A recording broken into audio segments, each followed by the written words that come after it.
Olá, seja bem-vindo ao Tributalk, podcast que faz parte do projeto de comunicação de mídia Sescom Web TV do Sescom São Paulo. O propósito desse podcast é promover discussões aprofundadas e esclarecedoras sobre questões relacionadas ao universo tributário, com especialistas e profissionais da área pública e privada, e tornar o tema dos impostos mais acessível, permitindo que o nosso público fique sempre atualizado sobre as mudanças e tendências tributárias. Eu sou Antônio Carlos Santos e ao meu lado está o meu colega de bancada, Jorge Segetti, a quem eu peço que faça a apresentação do nosso convidado de hoje. Obrigado, Antônio Carlos. Hoje temos a honra de estar aqui com Valdir Amorim. Acho que todo mundo deve te conhecer, mas eu vou te falar um pouquinho de você, Valdir. Coordenador técnico e jurídico da IOB, tributarista, contabilista com MBA em Direito Tributário, pós-graduado em Auditoria, Controladoria, Finanças e Contabilidade. Mestre em Administração de Empresas e Contabilidade. Professor, acho que é como mais te conhece, professor universitário e ensinos profissionalizantes. Autor de livros, artigos acadêmicos e profissionais, palestrante e mediador de eventos no Brasil e fora do Brasil. Ex-membro da American Institute Certificados Públicos Accountants, AICPA. Especialista em tributos diretos e indiretos. Aqui no Brasil tem que ser especialista em todos os tributos, né, professor? Legislação contábil, legislação societária, empresarial, civil e comercial. Antônio Carlos, estamos aqui com o professor Valdir Amorim, que eu tenho certeza que muito do nosso público, se não participou de curso, participou de palestras, que ele está há mais de 30 anos nessa nossa área tributária. Que honra, hein, professor? Muito obrigado pela sua presença, viu?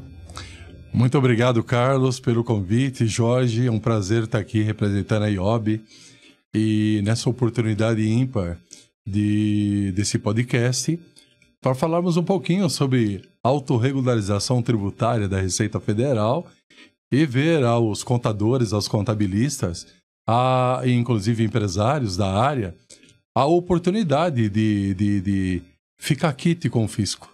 Então vamos conversar muito sobre isso, sobre as polêmicas, sobre os assuntos que não estão tão claros e onde nós da IOB escrevemos e procuramos inclusive auxiliar os nossos clientes na tomada de decisão. Então fique à vontade, Carlos, Jorge, para as perguntas.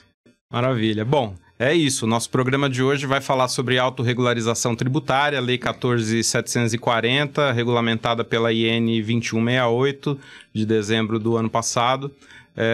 Nós, profissionais da contabilidade, temos, acho que, recebido muitas dúvidas das empresas, né, dos empresários que nós atendemos. E vamos aproveitar essa oportunidade com o professor Valdir Amorim para esclarecer muitas dessas dúvidas, né?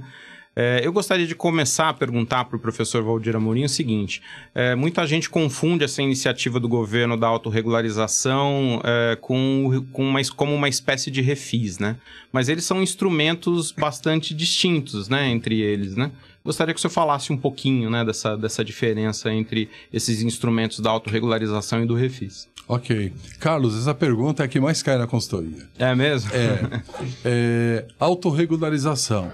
É refis? Não. É parcelamento? Também não. É transação tributária? Também não. E o que é? É uma iniciativa do próprio contribuinte em se dispor perante a Receita Federal em regularizar um débito que ele tenha que ainda ele não confessou ao contribuinte. Então ele toma a iniciativa de procurar a Receita Federal e buscar benefício tributário, né, que nós vamos conversar um pouco mais adiante. E qual é a diferença entre parcelamento e autorregularização? No parcelamento, a regra está pronta, está na lei, está no Código Civil. Parcelamento ordinário, que é o que existe hoje, ele tem 60 meses para pagar. Aqui, na autorregularização, não é 60 meses, não é imposto. É de acordo com a condição econômica do contribuinte. Então, essa é a grande diferença entre parcelamento, a refis e a autorregularização, Carlos. Perfeito. Professor, acho que a palavra-chave nessa pergunta é confissão. Poderia explicar aí para os nossos ouvintes, nossos espectadores, o que é uma confissão? Porque a lei fala que é a regularização e confessar algo. O que seria isso? Ok. Primeiro, vamos lembrar que a autorregularização é somente para tributo administrado pela Receita Federal. Então não entra ICMS, não entra ISS, mas entra o PIS, entra o COFINS, entra o IPI, o IOF, o IRPJ, a CSLL. E os contribuintes nas operações, tanto de entrada como de saída, principalmente na de saída, gera débito tributário, que o fisco chama de crédito tributário. Vamos deixar isso muito claro entre débito e crédito contábil e débito e crédito fiscal. Então gera um crédito ao fisco. E esse crédito ele tem que ser confessado. Mas o fisco não conhece esse crédito? Claro que sim. Hoje, com essas diversas obrigações acessórias que nós temos atualmente, que inclusive a própria reforma deve minimizar essas obrigações acessórias, nessa obrigação, o contribuinte ele confessa o débito dele. Eu vou falar débito dele e crédito para o fisco. De que forma? Bom, primeiro, ele tem que fazer uma memória de cálculo. O contador sabe muito bem o que é memória de cálculo. É o espelho da base de cálculo do tributo. Não é isso? É isso aí. Então você, contador, na hora de gerar a memória de cálculo, vamos lembrar de uma FD contribuições, uma FD ICMS-PI, né? Essas obrigações acessórias do SPED. Só que além da memória de cálculo, que são essas obrigações acessórias, vem a confissão de débito. E a confissão de débito é feita numa obrigação acessória, deixa eu falar com ele aqui, da obrigação acessória chamada DCTF. Hoje nós temos a convencional, que está indo embora, né? Está indo embora. E a outra que está ficando no lugar é a DCTF Web. Então, Carlos e Jorge, o contribuinte confessa na DCTF Sim. que ele deve, mas não a memória de cálculo, ele deve O tributo.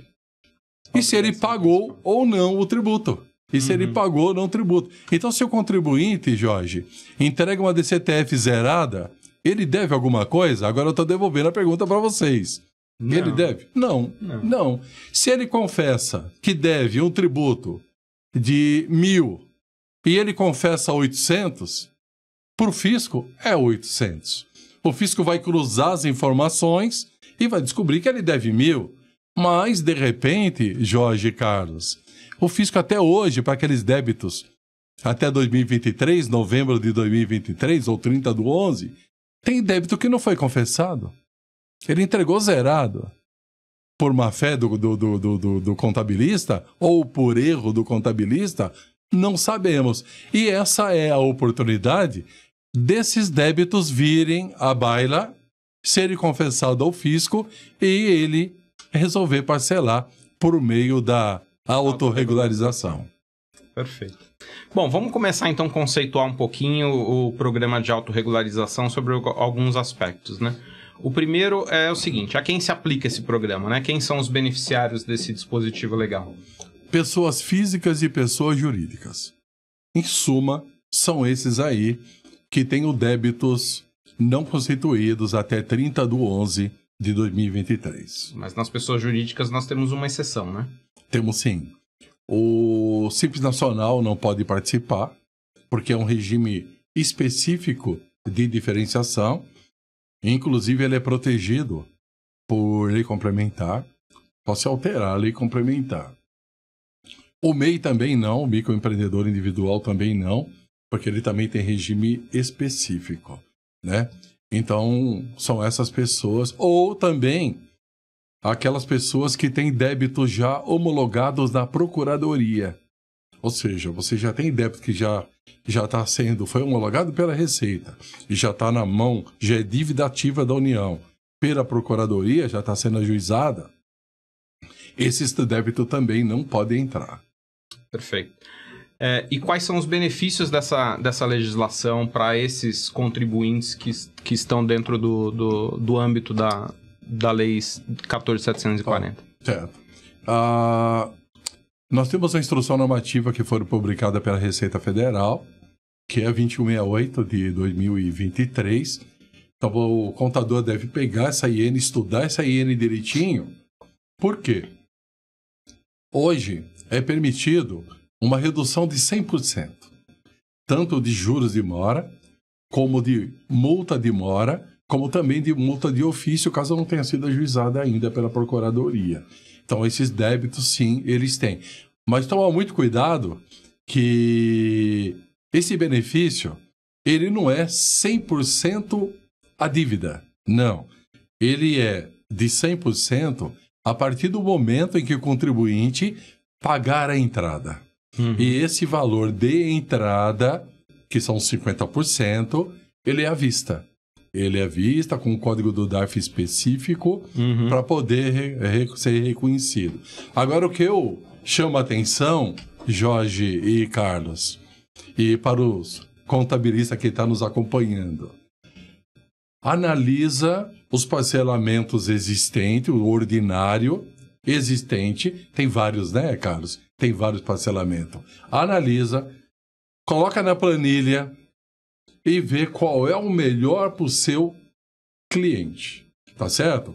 Porque hoje, né, Carlos e Jorge, você olha para o empresário, ele está preocupado em vender, em prestar serviço, mas a parte tributária é o contabilista, do advogado tributário, é ele que vai orientar, é o SESCOM também, né? O SESCOM cuidando da parte patronal e nós da IOB ali dando retaguarda. Então são esses profissionais que tem que dar suporte ao cliente, ao contribuinte e dizer para ele qual é o melhor caminho.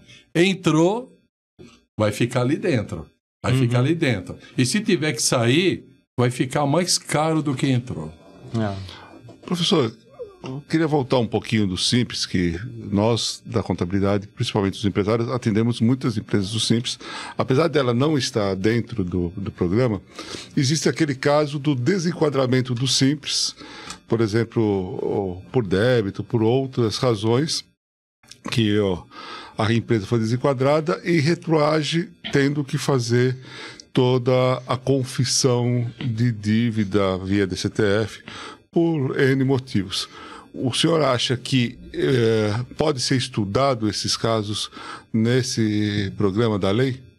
As empresas que foram desenquadradas, o Simples, ou eu sei que vão ser desenquadradas, alguma coisa do gênero?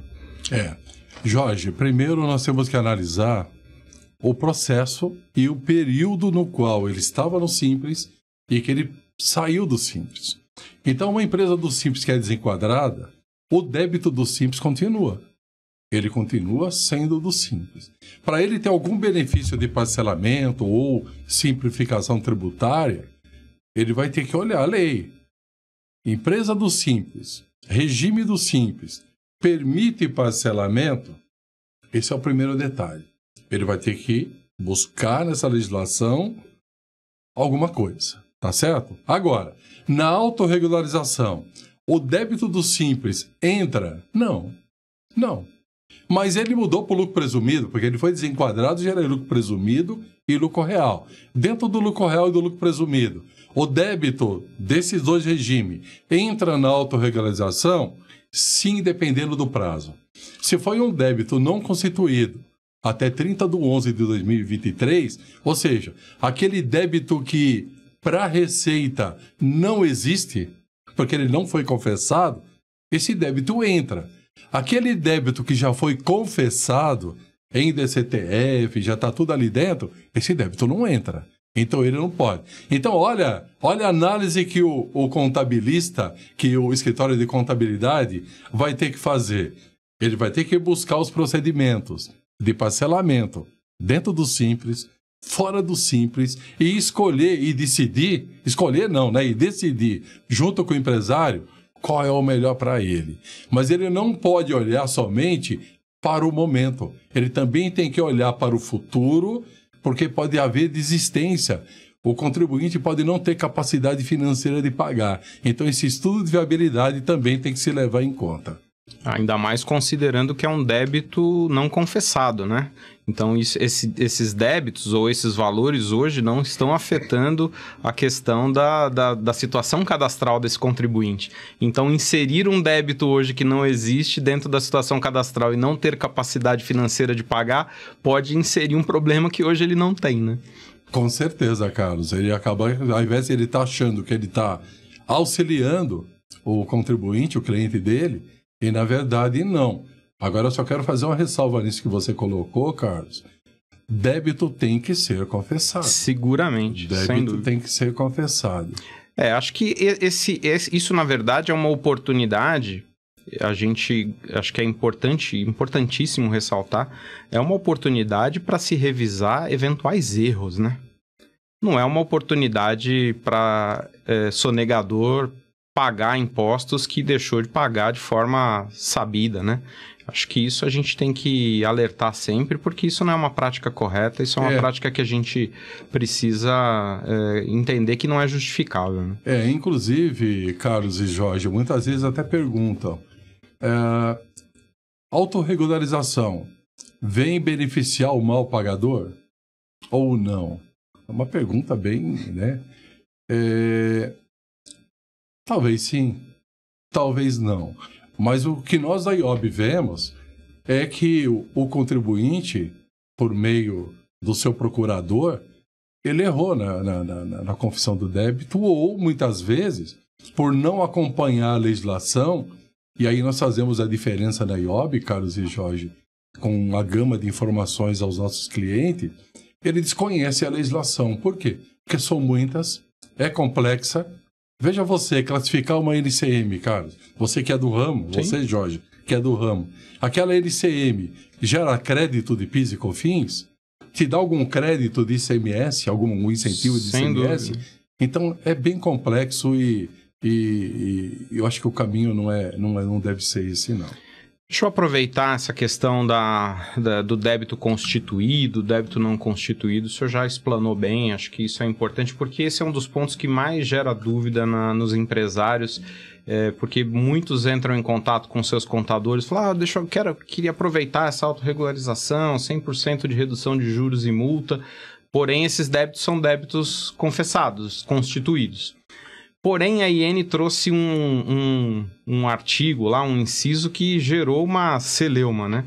Que são os débitos constituídos entre 30 de novembro de 2023 e 1º de abril de 2024. Aí tem gente querendo não pagar, tinha gente querendo não pagar impostos entre 30 de novembro e 1º de abril para poder fazer caixa e depois incluir esses débitos na autorregularização. Estes débitos constituídos, né, confessados entre 30 de novembro e 1º de abril, podem entrar na autorregularização? Não.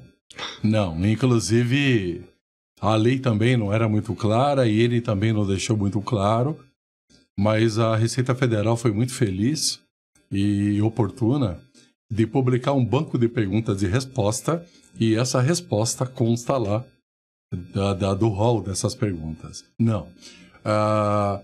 A autorregularização é para débito que a Receita Federal desconhece. Por algum outro motivo, esse débito existia. Por uma omissão, por um erro do preenchimento de uma nota fiscal, coisa desse tipo. Ou por entregar uma DCTF zerada, quando na verdade tenha débito para ser confessado.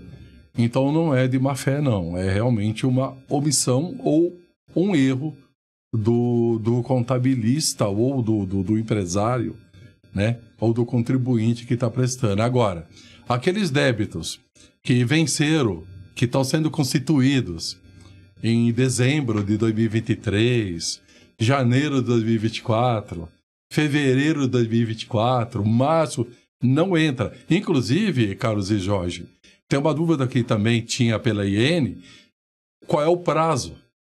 É data de vencimento. Isso aí também, banco de perguntas e respostas da Receita uma das perguntas veio esclarecer e eu vejo que não tem mais dúvida com relação a isso aí. Tá bom? Jorge, me interrompe sempre que você quiser, tá? Bom, a gente tem outra questão aqui que eu acho que é importante e também tem gerado muitas dúvidas nos empresários que procuram os profissionais de contabilidade, que é a questão dos débitos oriundos de autos de infração e despachos decisórios. Também está na lei e também está na IN, né? Que esses débitos também são passíveis de entrar na autorregularização. Porém, seriam débitos com uma condição muito distinta, ou seja, seriam aqueles que ainda estão em processo administrativo, que estão em discussão ou naquela condição de exigibilidade suspensa. É isso? É isso mesmo, Carlos. São débitos que ainda não foram para dívida ativa, para procuradoria. Né? Então, são débitos administrados pela Receita Federal, cujo processo ainda está em andamento, onde o contribuinte teria que decidir do processo. Não tem como discutir administrativamente, tá certo? Agora, estando lá na PGFN, em fase de execução já, aí não tem mais jeito. Ou mesmo na Receita em fase de cobrança, né? Antes de ir para a PGFN, mas está na Receita em fase de cobrança. Perfeito, isso mesmo, bem lembrado, Carlos, é isso mesmo. Né? Enquanto tiver com a Receita, pode sim entrar dentro desse rol. Saiu da Receita, foi para a Procuradoria, aí a negociação agora é para a Procuradoria. Inclusive, a própria Procuradoria, Carlos, baixou um edital, possibilitando que os contribuintes negociassem com ela com benefícios fiscais de multa e juros. Então, agora, o que não pode, Jorge, Carlos, é o contribuinte confundir. Procuradoria é parcelamento. Na Receita Federal é autorregularização. Tem que estar bem distinto uma coisa da outra. É bastante importante a gente conceituar isso, esclarecer, porque eu, por exemplo, recebi contato de cliente falando: mas o meu caso é despacho decisório não homologado. Tá escrito lá na legislação que despacho decisório não homologado, homologado parcialmente pode entrar. Mas é diferente, a gente já não está mais discutindo isso. Já teve decisão em definitivo, o teu débito está confessado, está constituído, não dá para entrar. Já está constituído e aí não tem mais como fazer. Volta a lembrar, autorregularização não é parcelamento, não é refis e não é transação tributária. Não é. Não vou chamar de acordo, mas é uma iniciativa do contribuinte a regularizar o problema. Saindo um pouco da área tributária, nós vemos muito o governo fazer isso, não é isso? O cidadão, ele tem um financiamento, um débito bancário, alguma coisa desse tipo. O que ele pode fazer? Ele pode procurar a quem de direito e negociar aquela dívida. Só que ali a dívida é conhecida. Seria um parcelamento? Aqui no nosso caso, a dívida não é conhecida pelo fisco. E muitas vezes também não é conhecida do próprio contribuinte. Acabou se descobrindo ali, como é que se fala, Carlos? Ajuste de exercícios anteriores, é isso? Ajuste de exercícios anteriores, se descobriu o problema. E é isso mesmo, né? Porque quando nós falamos de ajuste de exercício anterior, acho que aí também é outro problema na contabilidade, cai muito na consultoria. Vai ter receita, não vai ter gerar receita, vai mexer com o lucro ou não vai mexer com o lucro acumulado? Qual é o efeito fiscal, né? Qual é o efeito fiscal disso? Se inclusive eu já distribuí até aquele lucro. É verdade. Nós estamos trazendo outra pauta aí para uma outra oportunidade. Professor, a empresa está no meio de um processo de fiscalização. E sabe que já naquela preparação da documentação para apresentar para o fiscal ou para a Receita, já descobriu. O senhor recomenda que ela faça essa opção de autorregularização? Não. Nesse caso não, porque o processo de fiscalização ele tem que encerrar. A partir do momento que o fiscal iniciou o processo, ele tem que ter início, meio e fim. A partir do momento em que ele tem o seu fim, o débito já é confessado. Cabe discussão posterior? Cabe sim, porque depois ele vai ser notificado do débito e ele vai discutir se aquilo é devido ou não. Sim. No caso da autorregularização, Jorge, não tem esse processo, ou seja, o débito ainda não está confessado. Agora, se o fiscal vai iniciar um processo ainda e não iniciou, aí sim, mas se iniciou o processo, não. Então, se começou uma fiscalização, porque aqui, ó, quando eu separei a documentação, fui ver, descobri que esqueci ou errei alguma coisa. Então, não adianta querer... mas o auto de infração cuja defesa foi apresentada também está na condição de exigibilidade suspensa, né? Tá. Esse também poderia entrar, né? Tá, nesse caso, sim. É que no caso da fiscalização, o débito... Deixa eu voltar. No caso da autorregularização, o débito não está confessado. O fiscal descobriu o débito? Não. Pode entrar. Descobriu? Sim. Agora, além desses débitos, tem aquele processo onde a fiscalização foi concluída e está pendente na Receita de homologação. Tá certo? Esse débito, Jorge, pode entrar? Sim, claro. Sim, claro. Então é muito comum não, mas você que atua na prática, Carlos, aí no escritório de contabilidade, dando suporte, se vê muitas vezes cliente que o fiscal está ali no processo de fiscalização, aí o contabilista vai lá e paga o tributo, não é isso? Deixa eu pagar porque ele vai pegar e vai ficar muito mais caro. Não é assim? Isso não pode. Claro, não. Isso não pode. Dúvida. Tem que esperar concluir o processo de fiscalização. Claro. Tivesse tomado a decisão antes. Para isso é que existe a DCTF. Lembrando que a DCTF é o instrumento de confissão. Sim. E não a memória de cálculo como a entrega da EFD. A EFD eu fiz sabendo que o tributo existe também. Sim. Mas a confissão é feita na DCTF. Vamos falar da questão da formalização do programa, né? A gente tem um prazo para isso e está chegando no fim, né? É importante a gente lembrar isso, né? Justo, né? O vencimento é 1º de abril. Que data, né? Data de abril, ruim, né? 1º de abril. Dia ruim, né? É para confessar as mentiras, não? É 1º de abril. Dia ruim. E praticamente o podcast que nós estamos fazendo agora no mês de março. Então, um pouco menos de um mês, né? É, um pouco menos de um mês.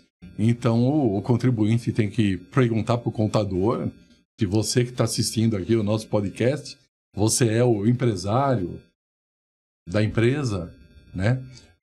Pergunta para o seu contador, para o seu escritório de contabilidade, como é que eu tô? Eu tô bem? Quite com fisco, não quero ter problema. Tá tudo certo. Não é, Carlos? Aí, vê se tem algum débito que... Vê se tem algum débito, vamos negociar. Se não tem como negociar na autorregularização, vamos para o parcelamento, né, Carlos? Tem o parcelamento ordinário, 60 vezes. Regularize lá na procuradoria. Regulariza. Não fica esperando o próximo refis, né, Carlos? É isso aí. Esse negócio de ficar esperando o próximo, achando que o que vai vir é sempre melhor do que o anterior, é complicado. Para com isso. Apesar que melhor do que 100% de multa e 100% de juros é impossível, né? Lembrando que nesse caso do 100% de multa e 100% de juros, Carlos, é o débito remanescente, tá bom? Isso, verdade. Tem que ficar muito claro. A entrada tem que ser paga. Se não pagar a entrada, não adianta pagar as parcelas, as outras 48 parcelas. Outro detalhe importante, Carlos, é o valor mínimo de cada parcela. Para a pessoa física é R$200 e para a pessoa jurídica, Jorge, é R$500. Então, o que o contabilista tem que fazer, o que o escritório tem que fazer? Ele tem que pegar o débito remanescente, dividir por 48, e se o valor de cada parcela for menos que R$200 ou menos que R$500, esse é o cuidado. Esse prazo não é mais inferior. 48, é menos parcela. Outra coisa importante, as parcelas são remanescentes, né? São atualizadas pela Selic.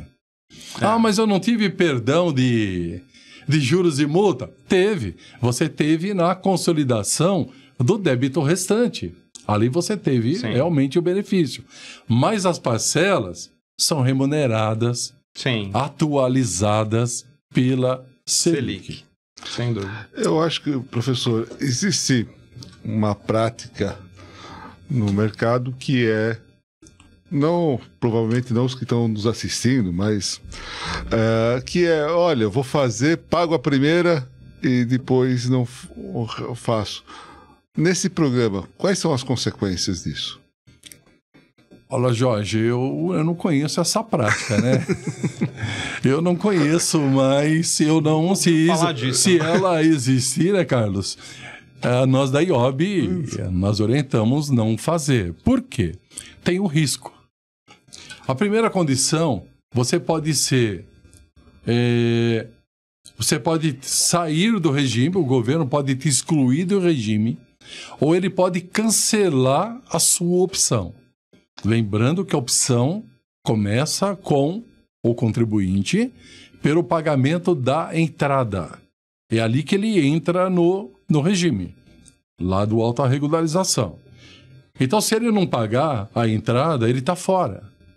Está fora. Outra coisa é a homologação da adesão. A homologação pode durar 5 anos. Mas ele pode concluir o parcelamento, vamos chamar de parcelamento das 48, vamos chamar que é parcelamento antes dos 5 anos, e não ter sido homologado pelo fisco. Isso pode acontecer também, tá certo? Agora, a legislação diz que ele está fora do sistema se ele não pagar 3 parcelas consecutivas. Primeira, segunda e terceira, ou 11ª, 12ª e 13ª consecutiva, ou 6 alternadas. Aí que está o perigo da sua pergunta. Eu pago uma, não pago a outra. Pago uma, não pago a outra e vou administrando. Se o fisco pegar, o fisco me dá 30 dias para eu regularizar aquela parcela. É verdade, o fisco vai avisar. Você vai ter 30 dias para regularizar aquele débito. Agora imagina o seguinte... Eu pago tudo direitinho e chego no final do meu acordo lá, que eu fiz. De X parcelas que eu não paguei. Aí se descobre uma parcela não paga. Essa uma parcela não paga, Jorge, significa o cancelamento do processo. O cancelamento da adesão. E o que significa que ele for cancelado? Todos aqueles benefícios que ele teve, de redução, de multa e de juros, ele perde. Ele perde, e aí como o Carlos, até conversando informalmente, né, Carlos, antes, ele vai pagar com multa e juros. E ainda... Com aquele 100% que foi abatido dele, né? Justamente, Carlos, justamente. Só não pra vejo gente, um bom negócio. Só pra gente ratificar isso que o senhor está falando. Então, a gente tem 2 situações distintas aqui. Primeiro, a gente pode ter o contribuinte que pagou 100%, ou seja, pagou lá os 50% da dívida na entrada, pagou os outros 50% em 48 parcelas religiosamente no prazo. Ainda assim, a Receita Federal se reserva o direito de homologar este processo num prazo de até 5 anos, ok? Isso. Ok. Então, esse débito ainda não está extinto, mesmo que com todas as parcelas quitadas, e só estará extinto depois de homologado pela Receita Federal. Perfeito, Carlos. Então, a Receita Federal pode homologar isso em 2, em 3 ou em até 5 anos. Perfeito. Esse débito só estará extinto depois de homologado, e caso não homologue por qualquer razão, esse débito terá que ser pago com os juros e multas que foi afastado no início do processo. Perfeito. Então, esse é o primeiro ponto, que acho que é importante a gente esclarecer isso, porque às vezes o empresário ou o próprio contador acha que, uma vez pago, o débito está extinto ou quitado. Não. Né? Não. Assim como uma PERDECOMP, né, precisa ser homologada, esse programa também precisa ser homologado. O segundo ponto é esse que o senhor está colocando, que uma vez não pagas algumas parcelas, né, consecutivas ou alternadas, esse empresário pode ser excluído, né, ou ter esse processo rescindido, e aí todo esses juros e multa vai retornar para ele vai ter que pagar. Vai ter que pagar. Então o prejuízo é muito grande para isso. Né? Considerando que você está confessando um débito que não tinha confessado antes, teve o afastamento de 100% de juros e multa, vai pagar algumas parcelas e não vai pagar outra, você vai ter um prejuízo gigantesco. Não tem sentido. E é aquilo que eu disse, olha, tem diferença entre você ser excluído da autorregularização ou a sua adesão ser cancelada. Então tem diferença. E essas diferenças foi o que você justamente apontou. Então hoje, Carlos e Jorge, muitas perguntas de clientes nossos na IOB, na consultoria IOB, sobre Perdecomp. Perdecomp. O que é a Perdecomp? É um instrumento de quitação de débito, que você pode quitar mediante crédito que você possui. Então, muitos contribuintes imaginam que ele entregou a Perdecomp, está quitado o débito. Não, não está não. Aquela Perdecomp, ela tem que ser homologada. Então, quando nós olhamos para a autorregularização, um tributo, por exemplo, não homologado, ele não está confessado. Ele não está confessado. Ele vai poder fazer parte da autorregulação? Vai porque ele não está confessado. E você vai confessar, vai discutir com o fisco que aquele débito, ele realmente existe, né? Então, eu chamo a atenção aqui de você que faz Perdecomp. Olha, a sua responsabilidade para fazer Perdecomp é enorme. Você está lidando com a vida do seu cliente.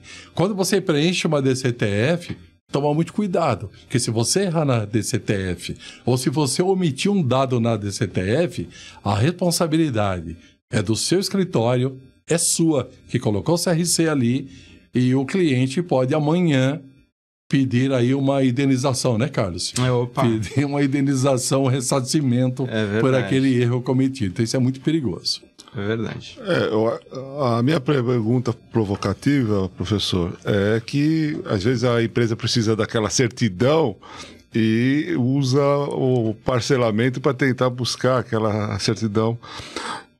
Eu acho que nós temos que passar para os nossos telespectadores, agora eu não sei se esse é o termo correto, nossos contadores e empresários que estão nos assistindo, que não é um programa para resolver a certidão. Porque o custo ou a falta de continuidade ou um planejamento adequado, inclusive de caixa disso, pode causar um problema muito maior para a empresa no futuro, né? É isso mesmo, Jorge. Eu costumo, em palestras, eu digo que o escritório contábil, ele faz duas coisas. E, às vezes, uma dessas duas coisas, ele acaba não usando a seu benefício. Eu sempre digo isso. Escritório de contabilidade, Carlos, você é contabilista também, Jorge, eu também sou. Faz só contabilidade, Carlos? Não, né? Não. Contabilidade... Faz até psicologia. Hein, Carlos? Contabilidade hoje a máquina faz, o software faz. Tá certo? Então... Qual é um papel fundamental do escritório contábil? Gestão. Sim. Gestão estratégica para tomada de decisão. O cliente vai pagar a partir do momento em que você mostra a gestão para ele. Sem dúvida. Tá certo? Isso que você apontou, Jorge, da gestão financeira, ele é muito importante. Você pode quebrar o cliente lá na frente. Quando, na verdade, o papel do contabilista não é esse. Muito pelo contrário. O papel do contabilista é buscar informação não para ele, contabilista, tomar a decisão, e sim para o gestor tomar, o dono do escritório, o dono da empresa, do cliente, tomar a decisão. E muitas vezes ele desconhece a legislação, e é aí que o escritório de contabilidade, o contador, o auditor entra dentro desse processo. E situações como essa, eu acho que são muito importantes para que o profissional de contabilidade seja muito incisivo com o seu cliente. Porque são situações que às vezes diferem de parcelamentos normais. Fala, olha, se você deixar de pagar parcelas consecutivas ou alternadas, você não só vai sair do programa, você vai aumentar o seu débito tributário. Então você deixa de ter uma dívida de tanto e passa a ter uma dívida de tanto. É importante mostrar número para o cara. Você deixa de dever 100 mil, 200 mil e passa a dever 500. Então é importante que o cara saiba disso na data zero, antes da adesão. porque gera nele um sentimento de responsabilidade diferente com relação ao pagamento dessas parcelas. Porque se não disser isso no início, e depois ele pagar e ver que a dívida aumentou, ele fala, mas ninguém me avisou, se eu soubesse disso eu tinha pago em dia, né? Eu teria preterido outros pagamentos para poder pagar isso daí, eu não sabia que a dívida ia aumentar, meu contador não me avisou. Então, avisa antes, isso é muito importante, porque esse é um tipo de pagamento diferenciado, diferente dos outros. É isso né? mesmo, Muito Carlos. importante. Agora eu vou fazer uma pergunta polêmica para o senhor. O senhor gosta de pergunta polêmica? Adoro. Adora? Vamos lá. Nós temos Se eu um puder ponto... responder, a resposta você vai ter, viu, Carlos? Ou vai ser sim ou vai ser não, mas você vai ter a resposta. Esse tipo de situação sempre gera polêmica, né? A gente já teve isso em outras situações. Tem um artigo na 14740 que fala que não vai ser computado na base de cálculo do IRPJ e da contribuição social o valor relativo à redução da multa e dos juros dos débitos liquidados no programa de autorregularização.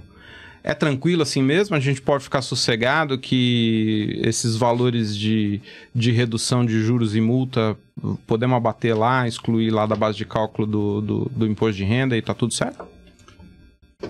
Carlos, não vou dizer que é tranquilo, porque é interpretativo, né? Então hoje, Carlos, nós temos a legislação contábil e nós temos a legislação fiscal. A legislação fiscal tributa fato gerador. A legislação contábil, não. A legislação contábil atual, a essência prevalece sobre a forma. O que isso significa? Se eu estou tendo uma receita, eu tenho que reconhecer como uma receita. Essa receita, ela é uma subvenção ou não do fisco? Eu vejo que sim. Se ela é uma subvenção, na contabilidade, eu vou contabilizar, ou deve ser contabilizada, como outras receitas operacionais. Tá certo? Essas outras receitas operacionais, ela é tributada? Pelo que o fisco coloca, não. Então, normalmente, empresa, ela já provisionou multa e juros, ou ela já registrou a obrigação de pagar multa e juros. Essa multa e juros, moratória, ela é dedutível? Sim, ela é dedutível. Mas a partir do momento, foi onde eu até coloquei aqui no nosso bate-papo, eu falei de ajustes de exercícios anteriores. E aí é problema. Por quê? Porque se esse débito já foi contabilizado em exercício anterior, você não vai contabilizar ele como receita agora. Ele vai ser ajuste de exercício anterior, porque já foi receita lá atrás. Para efeito fiscal, ele é adicionado ao valor, porque não está ali como receita. Não. Ele vai ser excluído ali da base para você ter o benefício. Agora, se você não provisionou e ele está ali como um valor de débito ali, eu vou ter que registrar aquilo como receita. Essa receita é tributável ou não? Não, porque está lá, você mesmo citou o artigo da instrução normativa. É diferente, por exemplo, do precatório ou quando a empresa não usa a base de cálculo negativa da CSL ou de prejuízo fiscal próprio. Ele está usando de terceiros. Uma empresa controlada, por exemplo, do mesmo grupo econômico, passa para ele aquele prejuízo. Aquele prejuízo que ele vai usufruir, aquilo vai gerar receita também para ele, porque ele vai ter que abrir mão, vai ter que expurgar a multa e os juros que está na contabilidade dele. Aquilo é tributado? Não. E para quem cedeu, Carlos, Jorge, como que é o tratamento? Ele vai ter um prejuízo ou ele vai ter um ganho? Eu acho que esses dois aspectos, Carlos e Jorge, tem que ser analisado também. Sim. Tanto por excedente como por beneficiário. É próprio dele. Ele vai ter o benefício de utilizar 34%, Sim. 25% de IR, 9% de CSL, caso não seja uma instituição financeira que acaba usando 20%. Né? E qual é o tratamento dado para isso? Ele vai ter que olhar os dois lados. Por um lado, é rendimento isento, não vai pagar PIS e COFINS, não vai pagar também o imposto de renda e contribuição social. Lembrando que no PIS e COFINS tem dois regimes, cumulativo e não cumulativo. Não cumulativo, cumulativo não se fala nisso. Mas o não cumulativo vai gerar receita para ele. Então tem que se analisar com todo cuidado. Com cuidado. Tá bom? Eu vou abordar um pouquinho essa questão da base de cálculo negativa aí, de prejuízo fiscal, mas só para a gente dar uma concluída nesse tema da redução de multas de juros, eu acho que se a gente estiver falando talvez sobre a maior parte dos casos, né, que eu imagino que grande parte dos casos de empresas que tenham débitos não constituídos, provavelmente não provisionaram, né? Assim, por lógica, não provisionaram, porque se provisionaram já conhece esse débito, né? Aí a gente está falando de empresas que conhecem débitos que não constituíram, eu prefiro imaginar que isso não existe, né? Que a gente está falando de empresas que revisaram suas apurações e entenderam que agora existem débitos que não estão constituídos. Então, em se tratando de débitos não provisionados e que estão sendo constituídos agora, vai acabar gerando essa situação de apurar alguma receita e que essa receita de fato não é tributável e, portanto, ela poderia não excluir isso da base de cálculo do LALUR, né? Tá. Primeiro, eu quero lembrar a vocês que estão aqui nos assistindo, você que é contabilista, você que é aluno de contabilidade também está assistindo o nosso podcast, né?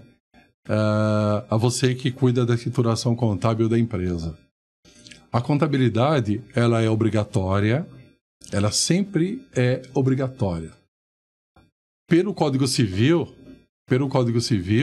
que rege ali a sociedade limitada, você vai ali no artigo 1178 a 1195, ele trata da escrituração da empresa.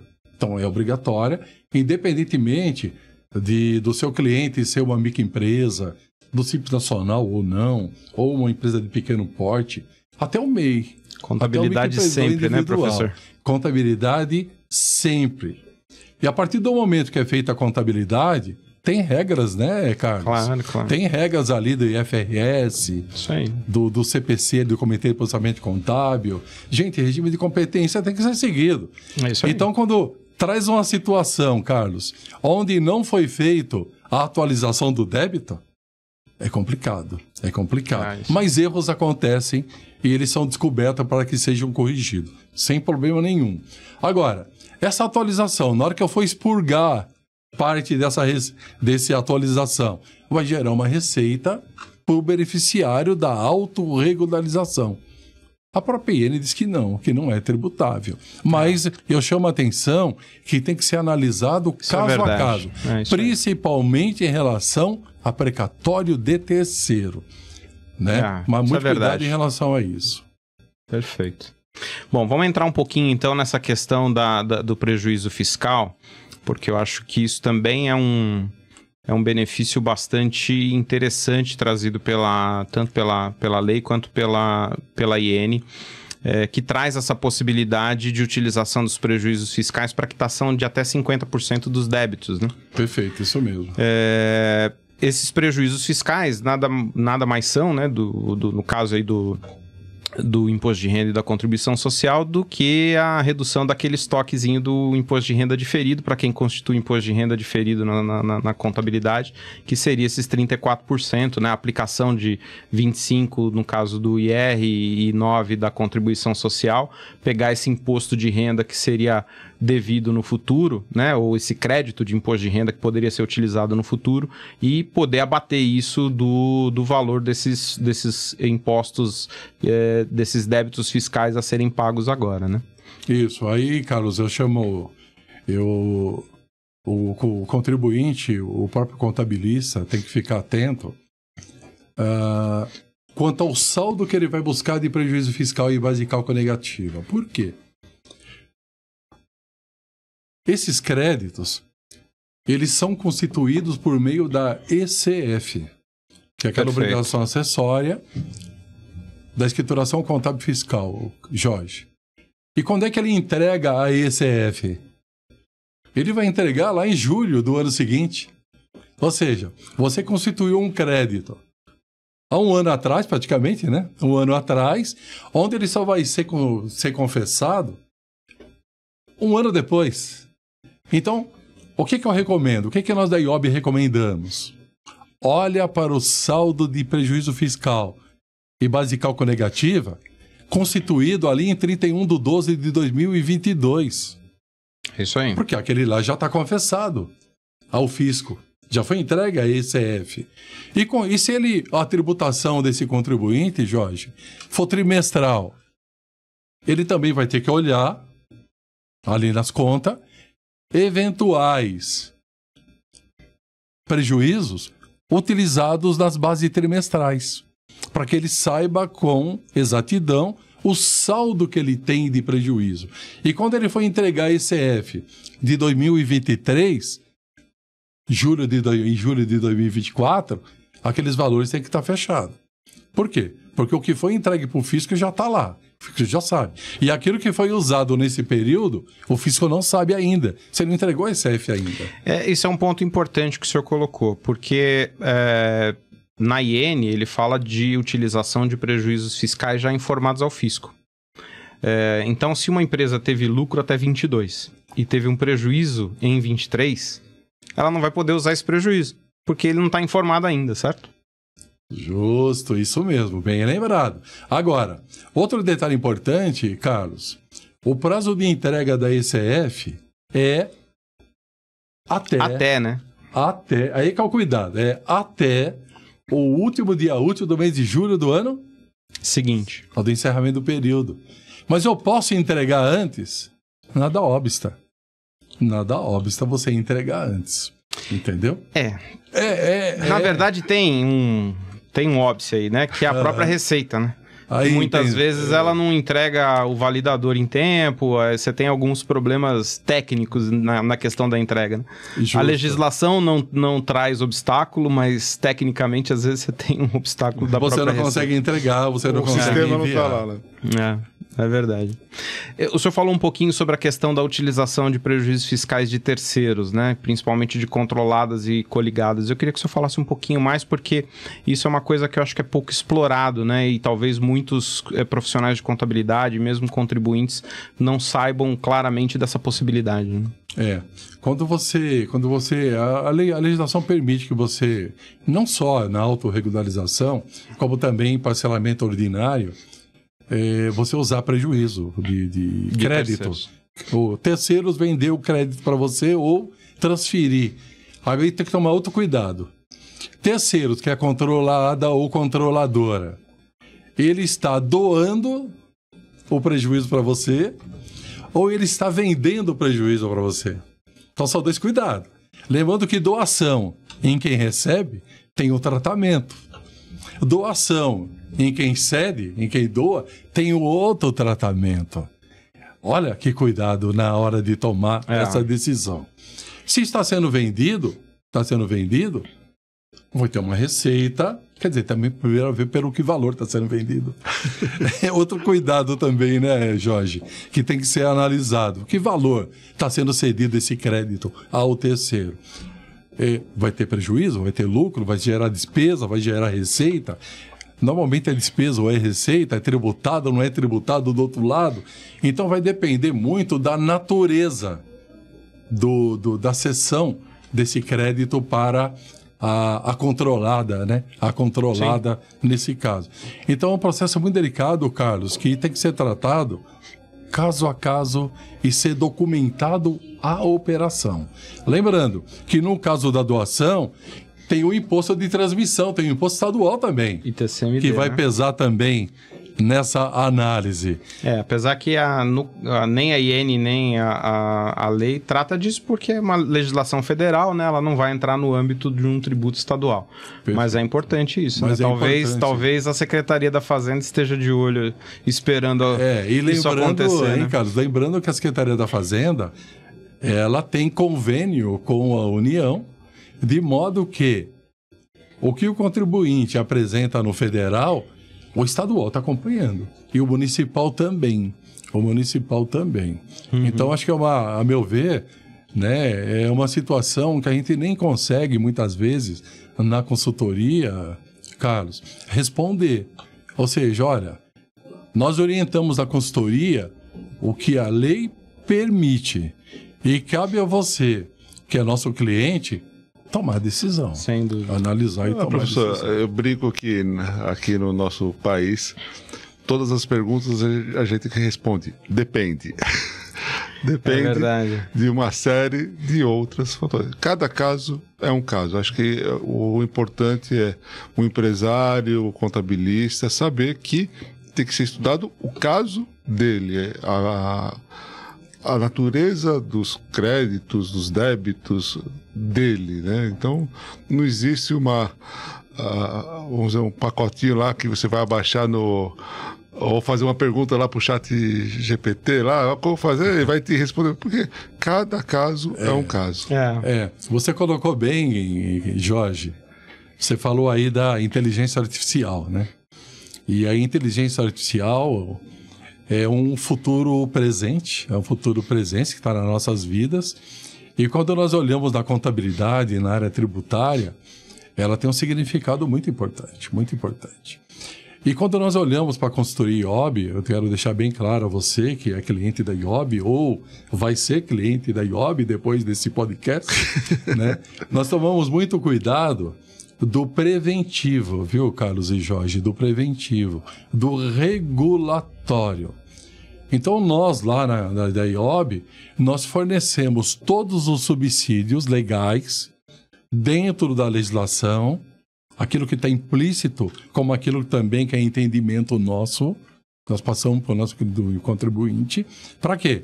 Para dar segurança a ele na formação de uma opinião dele para ele tomar a decisão. Precisa estar abastecido, né, de todas as informações. Então nós abastecemos, né, ele, Carlos, Posso falar o nome do produto aqui? Posso? Pode, claro, claro que pode. Então, nós fornecemos a ele um produto chamado, carro-chefe nosso, chamado IOB Online, onde, talvez vocês conheçam também, e serem nossos clientes, onde ele fornece em tempo real, por celular, podcast agora, junto com vocês aqui, também por iPad, por computador, a informação que ele possa, em tempo real ali, saiu a legislação, 8 horas da manhã, 8h30 está na mão dele. Ele vai ter aquela informação para que ele forme opinião e tome a decisão. A gente não toma a decisão pelo cliente, nem orientamos dentro desse nem caminho. deve, né? Bom, acho que a gente está chegando no fim aqui. Eu, particularmente, tenho uma última pergunta para o senhor. Antes de você fazer a última pergunta, só lembrar, professor, que o SESCOM é um parceiro, o IOB. Sim, o IOB é um parceiro do SESCOM. De décadas, né? De décadas. E nós temos, fornecemos para os nossos associados parte da consultoria IOB, né, essa parceria. É verdade. Então, é um dos benefícios para os nossos associados. Quem se associa ao SESCOM tem consultoria IOB como um dos benefícios. É uma parte da consultoria. Muito bom. É claro que eu sei e conheço essa parceria. Claro que sim. De muito tempo, né? Eu já estou na IOB há um bom tempo. Tenho acompanhado o SESCOM, tenho participado também como palestrante. Sim, muitas vezes. Várias vezes. E uma parceria muito sadia que realmente só vem trazer benefícios aos associados do SESCOM, como também o SESCOM como cliente nosso, né? E o importante é que o nosso cliente saiba, né, Jorge e Carlos, que o preventivo, ele é muito importante. Por quê? Porque alimentamos o nosso cliente com informação e ele consegue formar uma opinião e tomar cuidado na hora que ele for decidir. Então, melhores práticas sempre, né? Então, quando nós falamos de planejamento tributário, nós estamos falando de autorregularização. Sim. Quando nós falamos de planejamento tributário, nós estamos falando de escolher o regime tributário adequado ao cliente do escritório, né? E essa é a preocupação que a IOB tem quando ele lança um IOB Online, quando ele coloca uma notícia ou quando ele cria uma ferramenta simulando esses facilitadores a eles. Perfeito. Não, a última pergunta, acho que a gente passou por praticamente todos os aspectos da autorregularização tributária, né? Faltou um aqui que o senhor comentou muito rapidamente, mas eu queria só voltar nele um pouquinho, que é a questão da possibilidade também de pagamento desses débitos através de precatórios, né? Que cuidados as empresas têm que ter com relação a isso, porque eu imagino que isso deve dar uma coceirinha na mão de alguns empresários aí, de sair procurando precatório para comprar, para poder utilizar isso na quitação desses débitos, né? Comprar precatório aí com deságio e tudo, mas isso também pode ser algo perigoso, né? A gente tem um mercado de precatórios aí que muitas vezes não é um mercado adequado, você pode cair aí numa situação inadequada, então acho que também é um alerta importante para tomar cuidado com o precatório, né? Isso mesmo, Carlos. O precatório, o empresário, né, ele deve buscar o auxílio de um advogado para poder acompanhar, do contabilista. O contabilista também tem que ouvir sim. A opinião do advogado, para que ele saiba o que ele está buscando, né? Porque nem todo precatório vai poder ser usado e nem todo precatório pode ser precatório. Sim. Então ele tem que buscar essa informação. E lembrando que normalmente esses precatórios são adquiridos com deságio. Mas pode ter o ágio também. Sim. Né? Então quando o contribuinte adquire um precatório com ágio, ele está tendo uma receita. E qual é o tratamento que ele vai dar a essa receita, como nós já abordamos aqui no podcast, né, em outras situações. Temos que analisar a legislação, se esse ágio ele é tributável ou não. Eu já adianto aqui que sim, né? Ele não é tributável, ele é isento. Ele tem esse benefício. Mas tem que analisar situação por situação.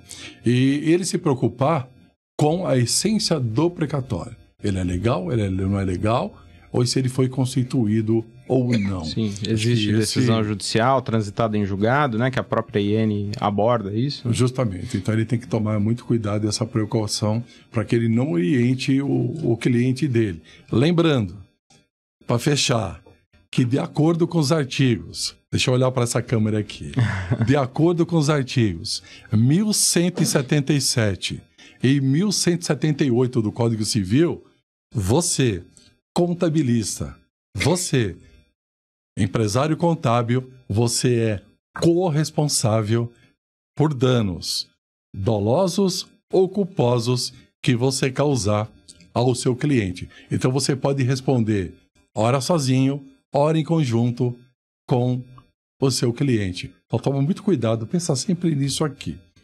Maravilhoso. Perfeito. Professor, olha, foi...